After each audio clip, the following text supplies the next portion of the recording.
Okay, just picking up with task 2, following on from the previous video. So just sharing my screen.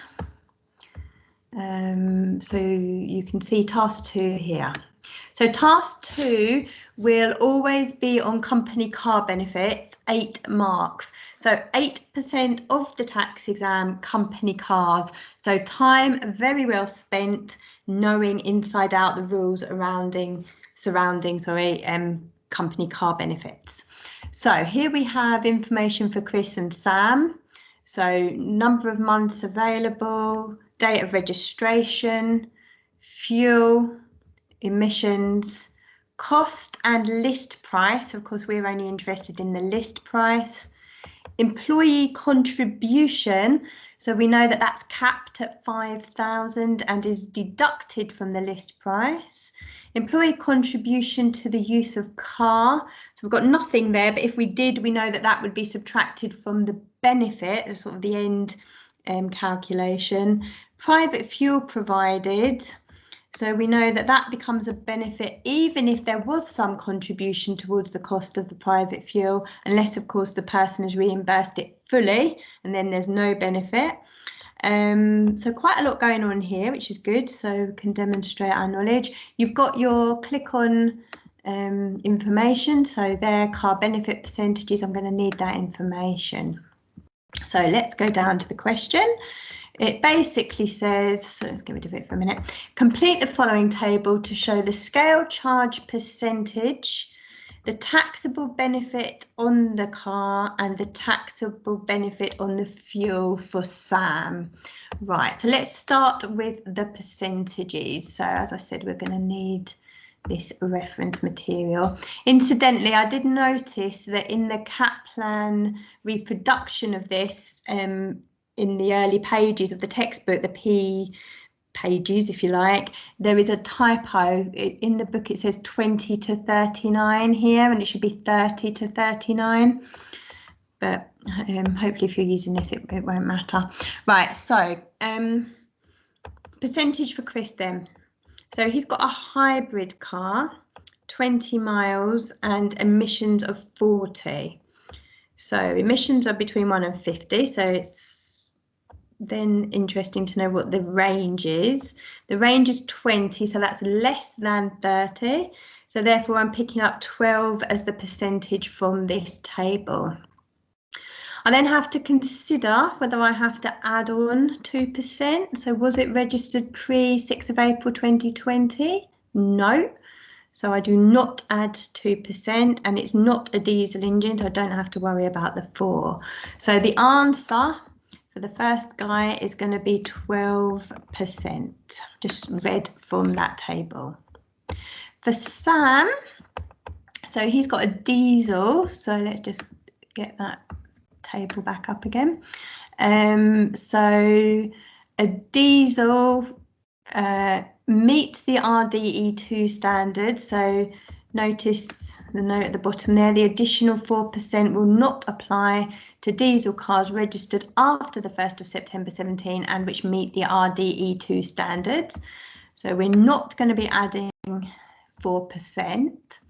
The registration date is, however, pre 6th of April, so we will have to add an additional 2% for the registration date.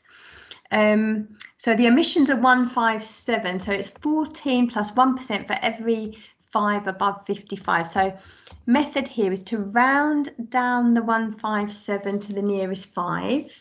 So that becomes 155. We then subtract the 55. So 155 minus 55 is 100. It's for every 5, so we need to then divide by 5. So 100 divided by 5 is 20. So it's 20 plus 14 is 34. And I've already established I have to add an extra 2% for the registration pre 6th of April 2020. So 34 plus 2 is 36. Now, don't forget, if this question had said that the RDE2 thing did not apply and I have to add 4, don't forget that everything is capped at 37 as the highest percent. Didn't crop up here, but it could have done. Right, taxable benefit on the provision of the car. So I apply my percentage to the list price. So 12% times 45,000 for Chris. And then don't forget, he only has the car for 8 months. So I will then multiply by 8 twelfths. All right, so 45,000 times 12% times 8 twelfths gives me an answer of 3,600. For Sam, I've got 36%. So again, applied to the list price, but don't forget we had this contribution towards the capital amount of the car, and we already said that that's capped at 5,000. So 36,000 subtract 5,000 is 31,000 multiplied by the 36%. Have it for the whole year, so we don't have to prorate for this one. Gives us an answer of what, 11,160. The fuel for Sam, so don't forget with fuel there's that magic number which I can't remember, so I click on here. The base figure is 24,500. 24,500 times 36% gives us 8820. And don't forget, it wouldn't matter even if there was a small contribution towards the cost of the private fuel, you would ignore it. All right, so that would remain the answer. Identify how, if at all, the following changes to the information in A would affect the assessable benefit in kind for Sam or Chris. Assume each change was the only change. Right, so first one, if Chris had accessories worth £95 added to his car when it was first available. So accessories are added to the list price, so that would increase the benefit. However, if they are under 100, then they are ignored. This is under 100, so therefore ignored with no effect. If Sam's car was registered on the 10th of April rather than the 1st of February. So remember, we added 2% to our percentage, making it 36 because of that pre-April 20 registration. So if it had been registered later, our percentage would only have been 34% instead of 36. A lower percentage applied would obviously have reduced the taxable benefit figure. And then finally, if Sam had made a capital contribution of 4,000 instead of 6,000, well, we subtracted not the 6 but the capped 5,000. Now, if only 4,000 had been contributed, we would only have been able to subtract 4,000. And therefore we would have been applying our percentage to a bigger number, which would have made the assessable benefit higher. All right, so don't forget 8 marks there. Inside out knowledge required of car benefits, please. And don't forget as well, on the AAT website, there is a short video going through that, so well worth a watch. Right, task 3 is also on benefits, but it's any of the others. So including your knowledge of exempt benefits, accommodation, beneficial loans, what else is there? Use and gift of assets. Oh, so much here. So, you know, if there's a choice, make sure you know your car benefits, because that's, you know, a better 8 marks than this one. I'm not saying ignore the others, of course.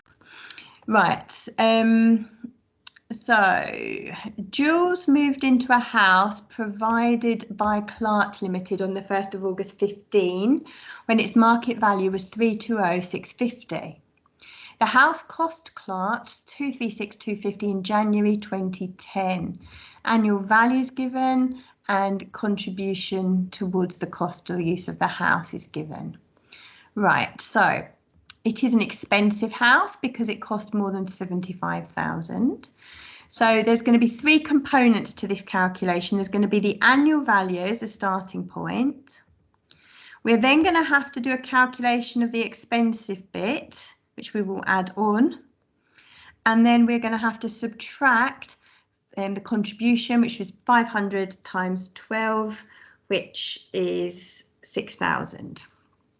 Right, so let's work on this expensive bit. So they've given us market value and the cost. So the deciding factor about which one of those we need to use is whether more than 6 years elapsed between the date the house was acquired, January 2010, and the date it was used by the employee, 1st of August 15. So that's clearly less than 6 years. So therefore we stick with the cost. If it had been more than 6 years, we would have to have gone to the market value. So here the calculation will be 236,250, subtract 75,000, which is our just known figure for the expensive accommodation calculation. And then multiply that by the other benefits. Oh, pressed the wrong button, sorry. By the HMRC official rate, which is given as 2.25%. Okay, so just to recap, that part of the calculation is the 236,250, subtract 75,000, you've got to press the equals button at that point, and then times it by the 2.25%, which comes to 3,628. So that figure needs to be added onto the 6,900. And then we need to subtract the 6,000, the contribution. So all in all, that comes to 4,528. That was quite hard going, but quite a lot in that one. Next one, a TV and cinema system that cost 15,000 was bought for Ranjit's use on the 1st of September 2020. So if I click on the other benefits, we can see loan of assets, annual charge, 20%. So my calculation here will be 15,000 times 20%. And then we need to work out how many months it is. So September, October, November, December, January, February, March. Don't worry about the odd days, it's 7 months. So 15,000 times 20% times 7/12. So that should come to 1750. Bit easier than the first one. Second one, sorry, third one even. Ingrid was given the use of a company house for the whole of 2021. The house is treated as job-related accommodation. So we know in that case there is no benefit for the accommodation itself, but there is still a benefit for ancillary services, which is like your gas and your electricity bills and possibly the use of furniture. So if the employer has paid for these a total cost of 3,600, the benefit is going to be the lower of that amount, the amount they've paid, and a restriction to 10% of the person's net earnings.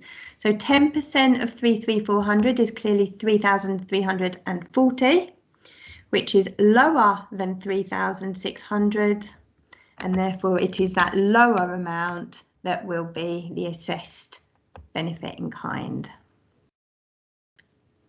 Just have a quick look and see if it mentions that in the reference material at all. I don't think it does. It gives you that 75,000 that I spoke about in the first section. It just says, oh, here we are. Yes, it does. Living expenses where job-related exemption applies, restricted to 10% of net earnings. So it tells you that in that reference material. Right, George moved 150 miles due to a promotion and received 9,500 to help with his removal expenses. So yet again, if we go in here, remember you can scroll these. So here we are, removal and relocation expenses, you're allowed £8,000. So if he got 9,500, he's going to be taxed on the excess, the 1,500. Next one. On the 1st of July 2020, James received a loan of £12,000 on which he paid 3.5% interest.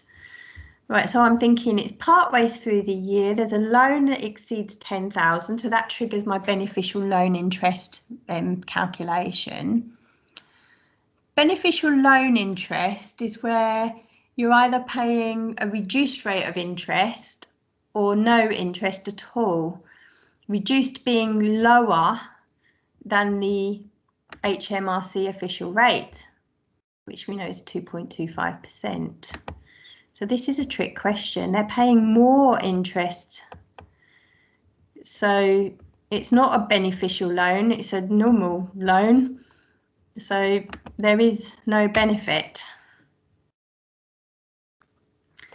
Right, next one. Margaret received a watch as her 25-year long service award. So let's look again. Long service award, there it is. Non-cash, it's a watch, that's fine. £50 per year of service and it's 25 years. So 50 times 25 is 1,250. The watch cost £1,450. So actually she's had £200 of benefit that needs to be taxed. And then finally, Brooklyn received £8 per night in incidental expenses for 5 consecutive nights working away from home in the UK. So again, if we click on here, we're reminded that we're allowed only £5 per night if it's within the UK. Now, it doesn't tell us here, but you might remember when we did this chapter, I said that for this benefit, if you go over the £5, and it can be done on an average basis, that doesn't come into play here, but that's just another little point about this. But if you go over, then the whole lot becomes taxable, not just the excess. So here it's £8 for 5 nights, 8 5s is 40. So that whole amount would be taxed. It's not the £3 a night as you might expect. Okay, so that's task 3. Task 4 is about investment income. So what have we got here? Doris received a dividend of £10,000. Her other taxable income after personal allowances is £21,500. Right, so a quick recce, what sort of taxpayer is she? So 10,000 plus 21.5 is 31,500. This is after personal allowances, so we know we can go up to 37,500 is the basic rate. So Doris is a basic rate taxpayer. We know that all taxpayers get £2,000 of dividend allowance. So the first £2,000 will be tax-free, 0%. And the remaining 8,000 are going to be at the basic rate for dividends. Basic rate for dividends is 7.5%. So 8,000 times 7.5% gives us £600. Right, next one. Honey received £2,500 in interest from her building society account and 310 in interest from her individual savings account, more frequently abbreviated to an ISA, but that's what it stands for. So we know that that 310 of interest is exempt. Her other taxable income after personal allowances is 45,800. So 45,800 plus 2,500 of taxable interest. She is a higher rate taxpayer. So a higher rate taxpayer, we know, gets £500 of savings allowance. I'm just going to click on this to see if it tells us that on the reference material. Oh no, that's just telling us how much we can put into an ISA. Property allowance, oh, it might be under allowances. Let's try that one. Oh, here we are. So savings allowance, we know she's a higher rate taxpayer. So in case you forgot, 500, there's the dividend allowance that I referred to in the previous part of the question as well. So it's all there for you to refer to in case you forget. So Honey's income from investments on which tax will be paid. So we've said that the 310 is exempt. So therefore 2,500. The total tax payable on this interest, right? So we know she's a higher rate taxpayer. We know that 500 will be at 0 as a result. She gets 500 savings allowance. And we know that the remaining 2,000 of savings income will be at the 40%, the higher rate of tax. So 2,000 times 40% is 800. And then thirdly, Ivanka received building society interest of 3,200. Her other taxable income is 147,900. Hasn't mentioned after personal allowances there, incidentally, because the personal allowance would have been wiped out. There wouldn't have been one. So overall, if we add 147,900 plus 3,200, we get 151,100. So Ivanka is an additional rate taxpayer. And we know that 1,100 of this interest will be taxed at the additional rate. It's over the 150,000 point.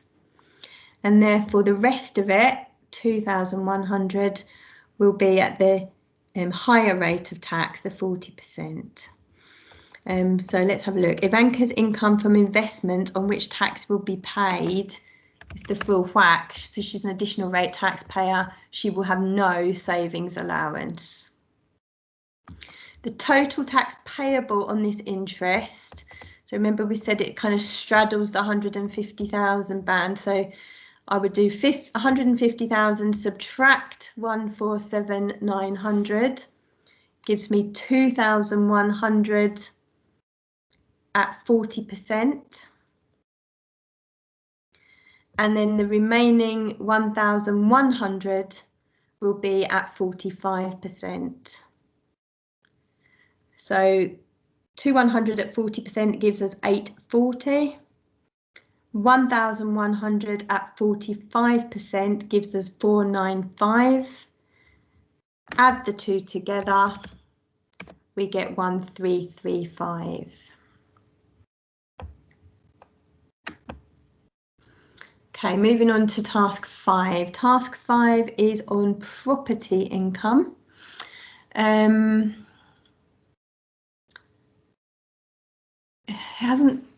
don't think this question doesn't bring in the property allowance at all, which is a bit of a shame. Property allowance is here.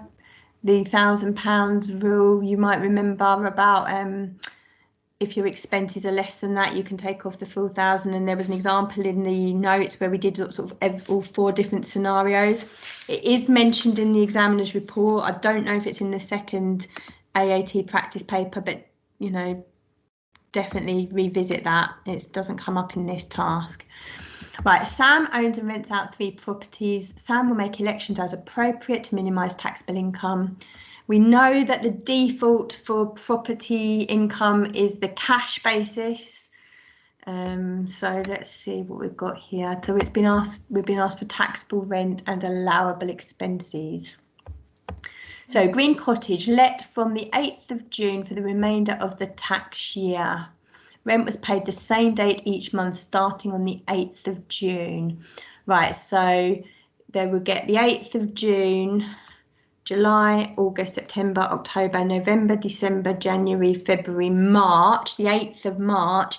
But of course, the 8th of April is in the next tax year. So I've got 10 lots of 830 on the cash basis. So that will give me 830 times 10 is 8,300 of taxable rent. Sam paid 10% commission, so that would be 830, and 600 in advertising costs. They're both allowable, so 600 plus 830 is 1430. Yellow, let from the 7th of January for the remainder of the year. Rent paid on the same date from the 7th of January. So we've got January's, February's and March, because of course the 7th of April hasn't been received in our tax year. So 3 times 550 is 1650. Sam paid 2,850 in August 2020 during our year to replace single glazed windows with double glazed windows. Now that is one of the rare examples when you can upgrade without any effect. If you upgrade your fridge, then you've got to kind of say, well, how much would an equivalent one have been? But single glazed to double glazed windows are allowed, so the full 2,850 would be an allowable expense. Right, Lime, let for the whole of 2021 at £770 per month. Doesn't tell us what the dates of payments are, but we just assume it's we've received 12 if they're evenly spaced. So 770 times 12 gives us 9240. Sam paid for building insurance on the 1st of January 20. That's not in our tax year. And he paid 1375 on the 1st of January 21. So because we're doing it on a cash basis, it doesn't matter what it relates to. We don't have to do any fancy accrual calculations.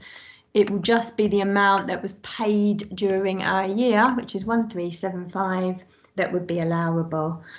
I think that's a really poor question, if I'm honest. It doesn't really test very much, but there we go. Property income. Right, task 6. John has the following income. This is the big type it out question. This is human marked for 12 marks. The problem here is, look, you can't make that bigger. So you have to fit your answer into that grid. Now, it's annoying, as I said when we went through this, you get, well, in this example at least, we've got 3 columns. Hopefully in the real exam you get 5 columns and you can go like information, non-savings income, savings income, dividend, dividend income, total, and do it all nicely over 5 columns. But here we've only got 3, so we're going to have to do the best we can. Right. We've got income from employment, property income, so they're non-savings income. Building society interest, so that's savings income, and then dividend income. Losses from property brought forward. So we know that property losses can be offset against future property income, so we can subtract that 9,250 from the 25,500.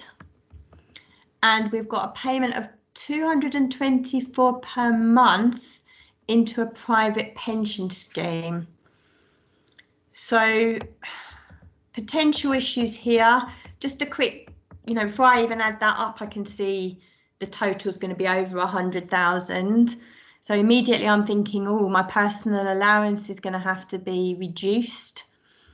And I know that a payment into a private pension scheme is part of my adjusted net income calculation. So that's going to affect my personal allowance. And I also know that if this is a higher rate taxpayer, which it looks to be, then this means I'm going to have to raise the bands by the gross amount of the contributions into the private pension scheme. So 2 impacts of that statement. Right, so let us go. I'm not going to use the pop-up information. I've actually written this down on a separate piece of paper, so I've got it to hand. If you did click on that on the real exam, you could move it out to the side, but obviously it doesn't quite work on my laptop. Right, so the best use of this grid, bear in mind that rows are relatively scarce, so we don't want to waste rows too much. So I'm just going to start with employment income, put in that 88,000. Property income, use the middle one as you're working. So we are going to show the 25,500, subtract the losses brought forward, which is 16,250. We've then got savings income, which is building society interest, which was 1890.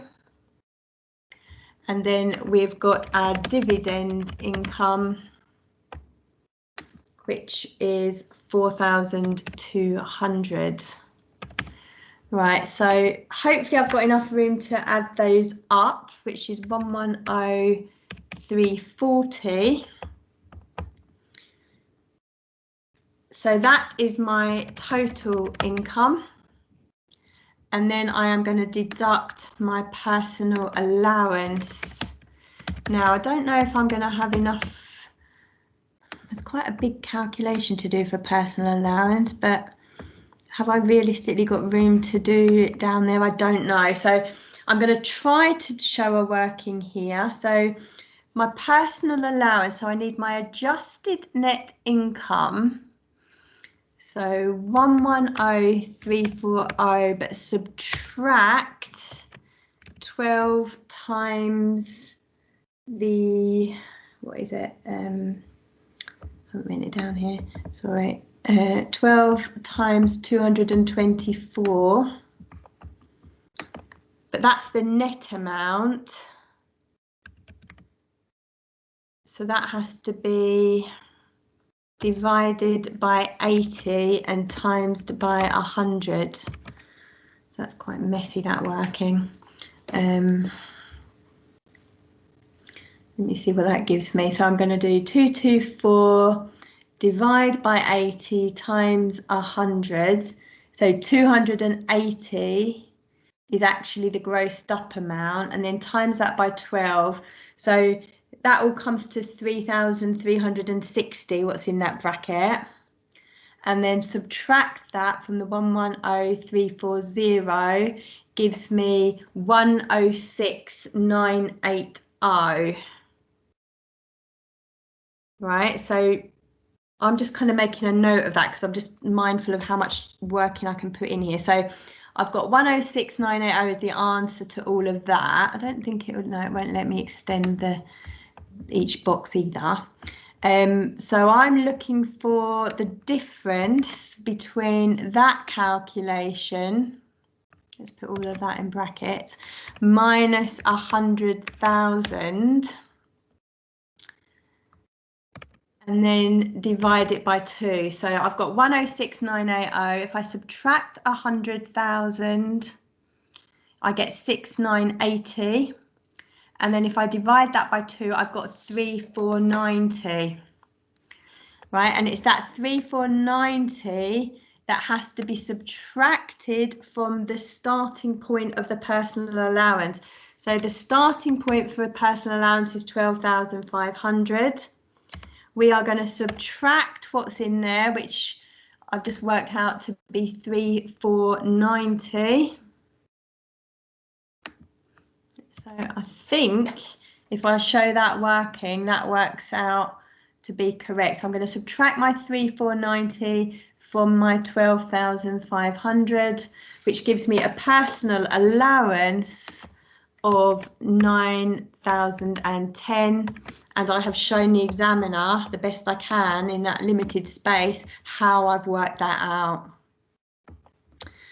Right, so that gives me taxable income of, so let's subtract that from the 110,340 of 101,330. Okay.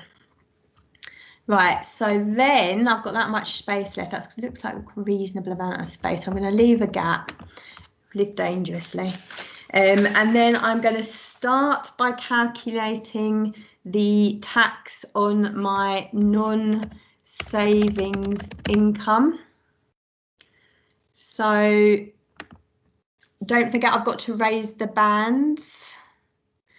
And the raise, remember this bit in the middle came to 3,360, didn't it? So let me just check that. So 224, it was a monthly contribution, divide by 80 times by 100. So grossed up, that's 280 per month, times by 12, that, yes, that comes to 3,360. So I'm going to try and show the working. So I'm going to do 37,500 plus 3,360 at 20%. Oh my goodness, what's happened there? 20%. So remember, you raise the band, so you tax more at 20%. So 37,500 plus 3,360 is 40,860 times 0.2 gives me 8,172.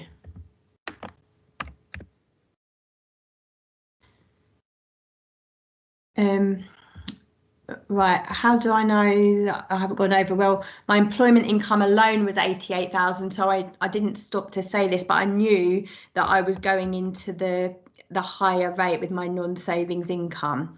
Right, so the next bit, so I've now taxed 37,500 plus 3,360, which, as I said, was 40,860. So that leaves me with the full 88,000 of employment income plus the 16,250 of property income, but minus the 9,010 of personal allowance that applies, has to sort of be taken from the non-savings income first of all.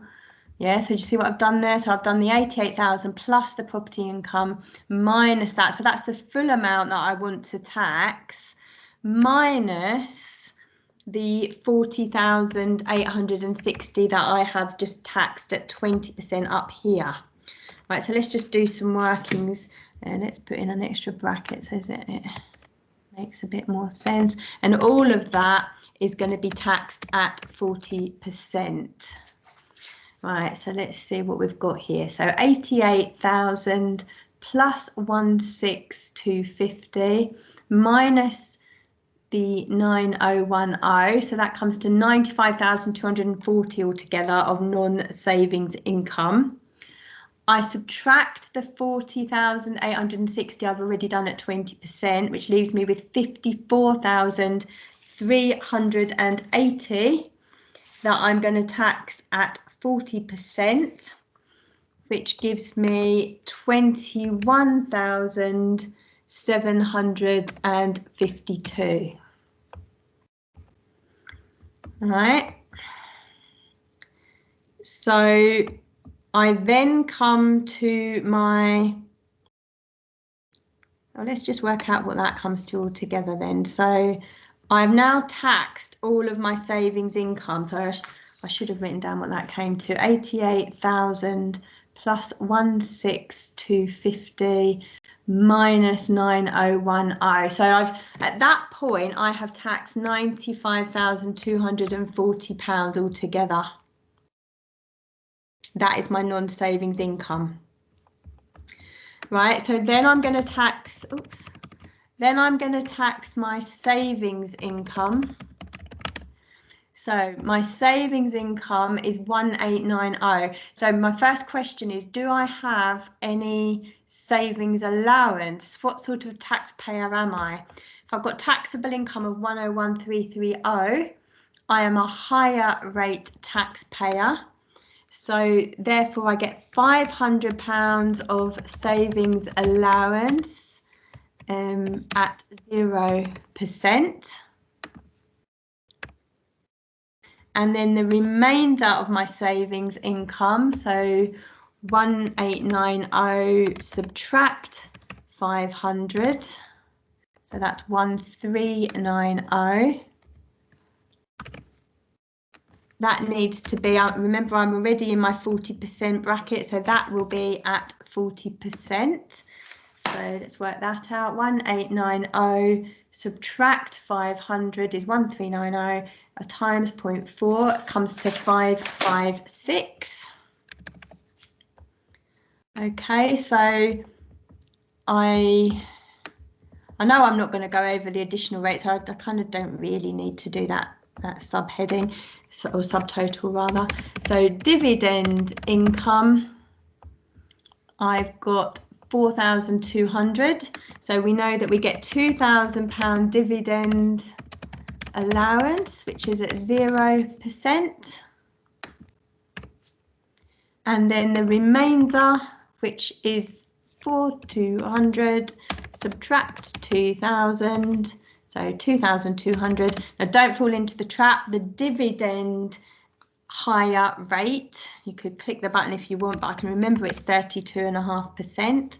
So 4,200 subtract 2,000 at 32.5% comes to 715.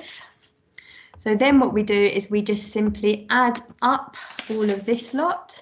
So 8172 plus 21752 plus 556 plus 715 gives me a tax liability of 31,195. Let's label that. So that is the tax liability.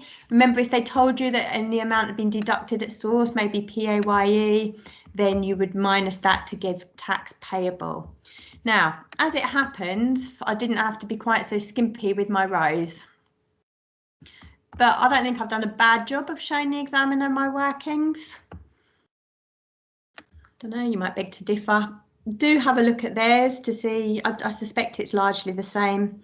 And I did check earlier, do get a final answer of 31195. All right, so that's how you're looking to optimize your marks on that question.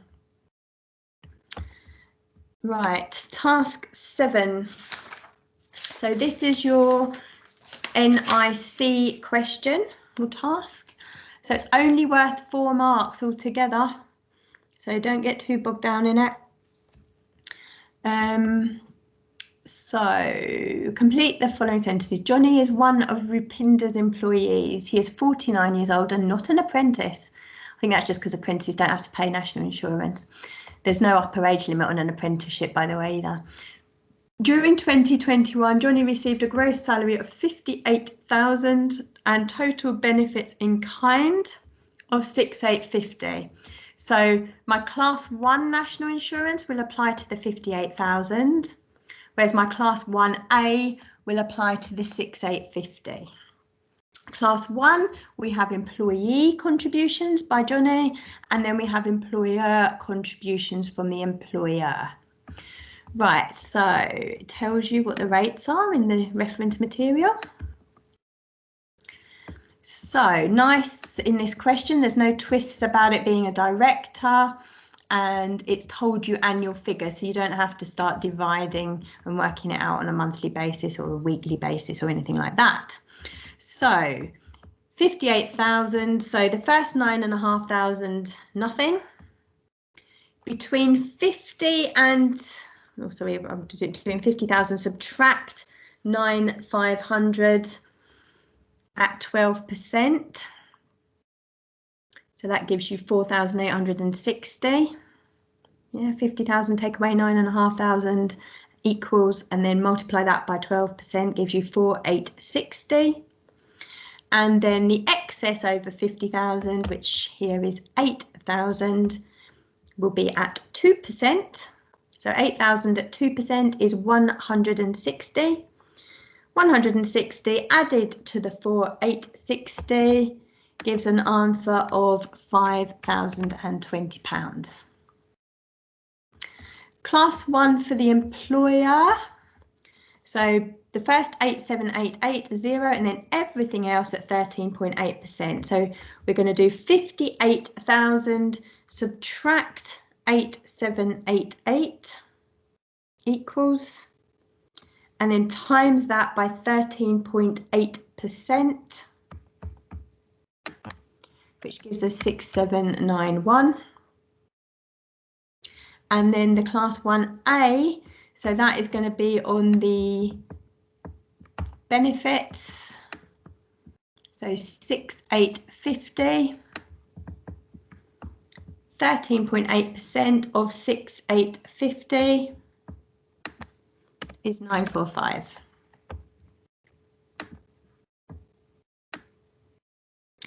Part B for 1 mark.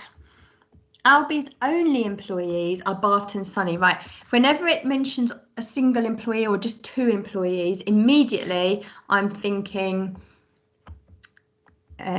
national insurance allowance, the employment allowance of £4,000. So remember, this is available against the employer's class 1 contributions. So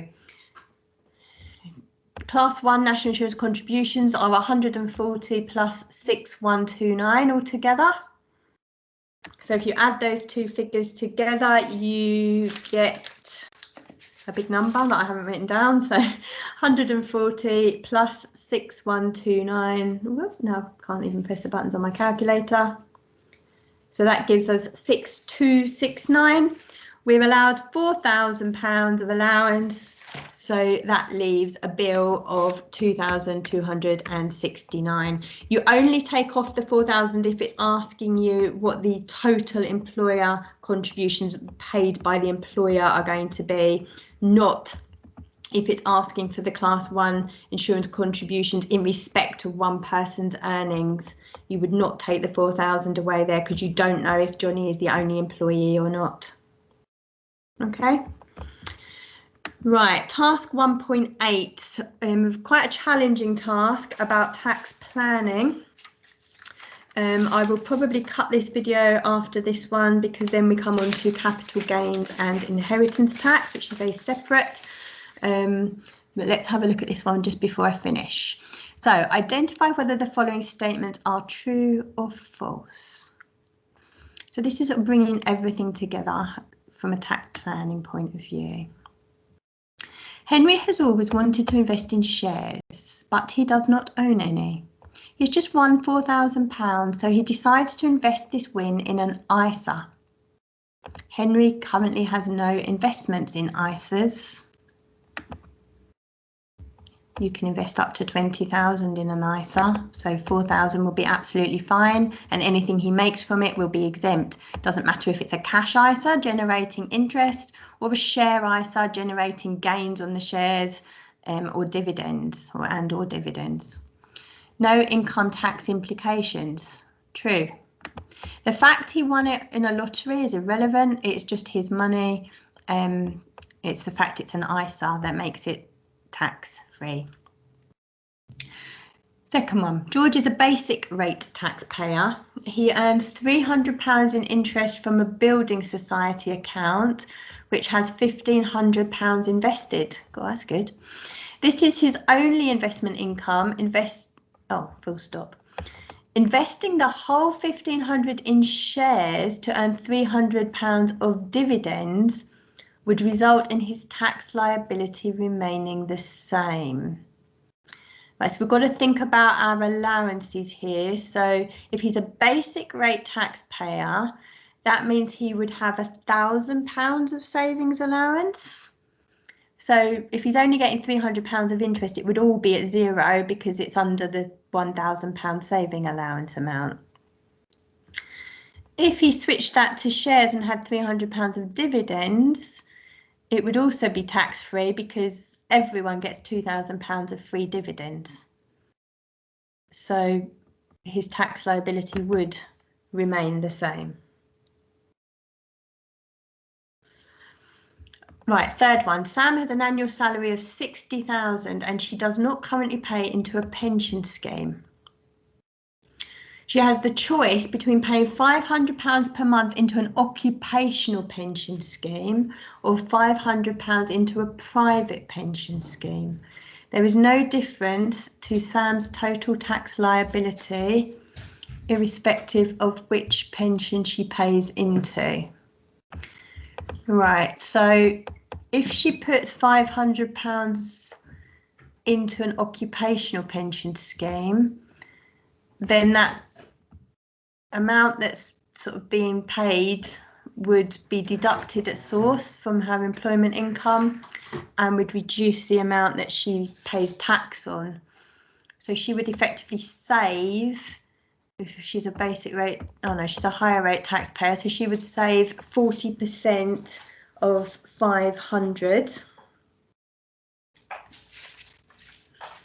So she would save 40% of 500 if she does it that way. Whereas if she puts 500 into a private pension scheme, that's £500 net. So that would then be grossed up. So 500 divided by 80 times by 100 would be £625. So per month, I'm just doing it on a monthly basis, her band would go up by £125. So she would save 20% of that difference. I don't think I've explained that very well, but there is clearly a difference between paying £500 from your salary or paying £500 from your net pay. So there would be a difference in the tax liability. If you want more on that, you could have a look at the example that we did in the notes, where it was actually a different amount. I think it was 500 from the employer one and 400 for the private one, and that gave no difference because you've obviously got to take into account the grossing up. Not sure I've explained that very well, but that's the best I can do. Right, let's have a look at part B. Complete the following sentence. Enter your answer in whole pounds only. Ruby has total income of 105,000. She wants to pay into a private pension scheme so that she protects her full personal allowances of 12,500. Right, so at the moment, if she'd paid nothing, we would be looking at the excess over 100,000, which is 5,000. We would be halving it, which is 2,500, and then we would be subtracting that 2,500 from her personal allowance. So to protect her personal allowance, we have to get rid of this 5,000. So the way to get rid of that 5,000, remember adjusted net income is 105 minus any grossed up contributions to the pension scheme. So that means that £5,000 would have to be the grossed up amount of the contribution. So if £5,000 is the grossed up amount, if I do 80% of 5,000, then that would be 4,000. So she would need to pay £4,000 into the pension scheme.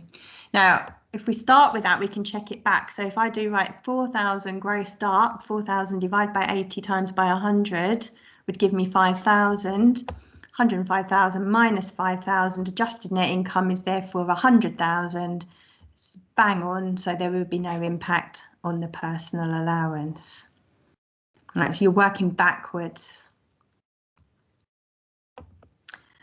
And then the last one for this video, part C, complete the following sentences in relation to benefits in kind. So Yong, a higher rate taxpayer, provided with a company car for the whole year. Registered on the 21st of March, so that's before the date where you have to add the 2%. The cost of the car used in the benefit of kind computation was 31,500. Petrol engine, and gives a taxable benefit in kind of 5,670. If the car had been registered and received after the date, we would have not had to add the extra 2%. How much would we save in tax? Right, now this is a very involved question. I wish I could show you it on a working. I'll see how I do. If you're not sure still, then ask and I'll put something else together.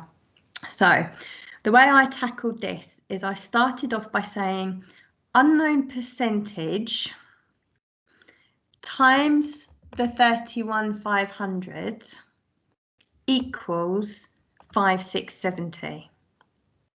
Right, so I'm working backwards to find what percentage they must have used. So the way I need to do that is 31,500 divide, no, sorry, it's the other way around. Start again. So I've got unknown percentage times 31,500 equals 5,670.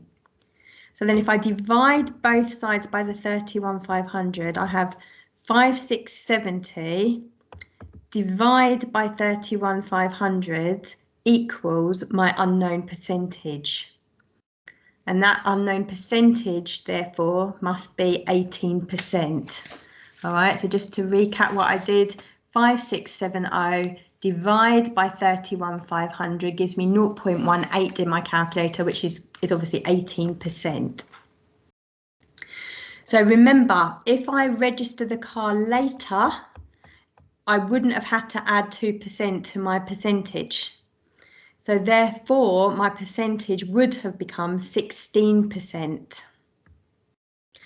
So if I now do 16% of 31,500, because the list price is unchanged, that gives me a figure of 5,040. All right, so the taxable benefit has fallen from being 5,670 down to 5,040.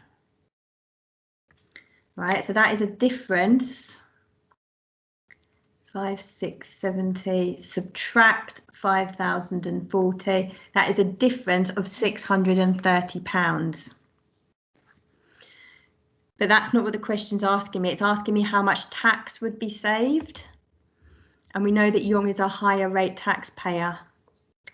So if the benefit has reduced by 630, and he's paying 40% tax on his benefit, if I do 630 at 40%, that is how much tax he will save, giving me an answer of 252.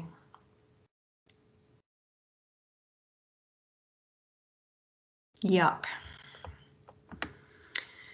Last bit. Hina travels 8,000 miles per year for work and her employer pays 40p per mile. Hina owns both a car and a motorcycle and she uses whichever is best based on the weather. To minimise her tax liability, should she always use the car, always use the motorcycle, or it doesn't make any difference? Well, it is going to make a difference because if we look at the mileage allowances included in this bit of reference material, she's doing 8,000 miles, so if she does it in a car, she's entitled to 45p tax-free. If she does it in a motorcycle, she's only allowed 24p tax-free. So if her employer's paying her 40p a mile, if she did it on a motorbike, technically, the difference between 40p and 26p would then become a taxable benefit and she would be paying tax on it. So therefore, it is better if she always uses her car, or at least says she always uses her car. All right, so a bit of a nasty task there. It's one of the well, I think it is the weakest done task on the tax exam, actually.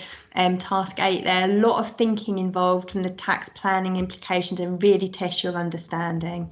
All right, so I'm going to leave this video here now, and then I will pick up the last one with the final 5 tasks.